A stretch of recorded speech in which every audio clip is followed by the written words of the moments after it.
ईमानदार किसान की कहानी।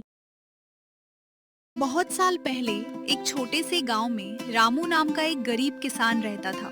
उसके पास ना तो ज्यादा जमीन थी, ना पैसा, लेकिन उसका दिल बहुत बड़ा और उसकी नीयत बहुत साफ थी।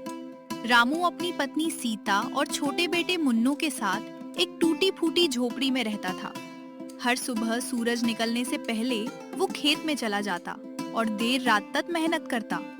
फिर भी उसकी फसल इतनी नहीं होती कि पूरे साल परिवार का पेट भर सके। रामू जी, आज घर में अनाज बस एक दिन का ही बचा है।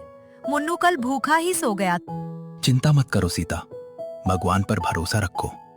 कल से खेत में और मेहनत करूंगा, कुछ न कुछ रास्ता जरूर निकलेगा। पापा, आज आप जल्दी वापस आओगे ना? मुझे कहानी सुननी है। हाँ बेटा, जरूर आऊंगा। रामू पर गांव के सूदखोर लाला का भी कर्ज था, जो उसने पिछले साल अपनी बीमारी के इलाज के लिए लिया था। हर महीने लाला ब्याज वसूलने आता और आज फिर वो रामू की झोपड़ी के सामने खड़ा था। रामू, एक हफ्ते के अंदर मेरा पूरा पैसा चाहिए, वरना तेरी जमीन मैं अपने नाम करवा लूंगा, समझा? लाला जी, थोड़ा और समय दे दीजिए। फसल कटते ही मैं आपका सारा कर्ज चुका दूंगा। मेरे बच्चे को भूखा मत सुलाइए। बहुत समय दे चुका हूं मैं तुझे, अब एक हफ्ता और, इससे ज्यादा एक दिन भी नहीं।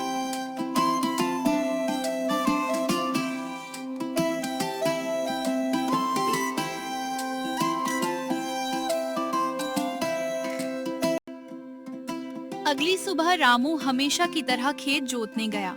अचानक उसका हल किसी सख्त चीज से टकराया। उसने सोचा शायद कोई पत्थर होगा, लेकिन जब उसने मिट्टी खोदी तो एक पुरानी मटकी निकली जो सोने के सिक्कों से भरी हुई थी। ये तो सोना है, इतना सारा सोना। भगवान, ये आखिर किसका खजाना है? रामू की आंखों के सामने एक पल के लिए उसकी सारी परेशानियां घूम गईं। इतना सोना, इससे तो उसका सारा कर्ज चुक सकता था, मुन्नू के लिए अच्छा खाना आ सकता था, पूरा परिवार आराम से जी सकता था। लेकिन अगले ही पल उसके मन में एक सवाल उठा, क्या ये सोना सच में उसका है? उस रात रामू सो नहीं पाया। एक तरफ उसका परिवार भूखा था, कर्ज का बोझ सिर पर था। दूसरी तरफ उसका ज़मीर बार बार यही पूछ रहा था कि ये धन उसका नहीं है। रामू जी, हो सकता है भगवान ने ही ये सोना हमारी मेहनत का फल बनाकर भेजा हो। रख लीजिए ना, हमारी सारी तकलीफें दूर हो जाएंगी। सीता, ये खेत मेरा है, लेकिन ये सोना मेरा नहीं। हो सकता है ये किसी और की अमानत हो, जो सालों पहले यहाँ दबा दी गई हो। मैं बेईमानी से अपना घर नहीं भर सकता, चाहे कितनी भी तकलीफ क्यों ना हो। कल सुबह ही मैं इसे मुखिया जी के पास ले जाऊंगा।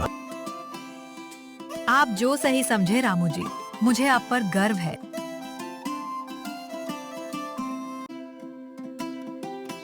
पहले दिन सुबह सुबह रामू वो मटकी लेकर सीधा गांव के मुखिया जी के पास पहुंचा। मुखिया जी, कल मुझे अपने खेत में ये सोने से भरी मटकी मिली। मुझे नहीं पता ये किसकी है, इसलिए मैं इसे लेकर आपके पास आया हूं। कृपया इसके असली मालिक का पता लगाइए। रामू, तुम खुद इतने गरीब हो, तुम पर कर्ज भी है, फिर भी तुमने ये सोना अपने पास नहीं रखा। मुखिया जी, गरीबी तो कुछ दिनों की मेहमान है, लेकिन बेईमानी का दाग जिंदगी भर नहीं मिटता। मैं अपने बच्चे को ये सीख नहीं देना चाहता कि दूसरों का हक छीनकर आगे बढ़ा जाता है। गांव वाले रामू की बात सुनकर दंग रह गए। मुखिया जी ने पूरे गांव और आसपास के इलाकों में ढिंडोरा पिटवाया कि अगर किसी को कोई खोया हुआ खजाना याद हो तो सामने आए। कुछ दिनों बाद पड़ोस के गांव से एक बूढ़े ठाकुर साहब वहां आए। उन्होंने बताया कि ये सोना उनके पिता ने बरसों पहले युद्ध के मुश्किल दिनों में जमीन में छुपाया था और वो जगह वो भूल गए थे। जब उन्होंने रामू की ईमानदारी की कहानी सुनी तो खुद चलकर वहां पहुंचे। बेटा रामू, तुमने जो किया है वो आजकल के जमाने में कोई नहीं करता। इतनी गरीबी में भी तुमने दूसरे के धन को हाथ तक नहीं लगाया। मुझे तुम्हारी ईमानदारी पर बहुत गर्व है। ठाकुर साहब, ये तो मेरा फर्ज था। जो चीज मेरी नहीं उसे रखना पाप है।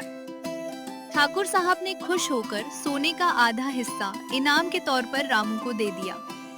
इतने सोने से रामू ने लाला का सारा कर्ज चुकाया, अपने खेत के लिए अच्छे बीज खरीदे और परिवार के लिए एक पक्का घर बनवाया। अब उनकी झोपड़ी की जगह एक सुंदर घर खड़ा था। पापा, अब हम कभी भूखे नहीं सोएंगे ना?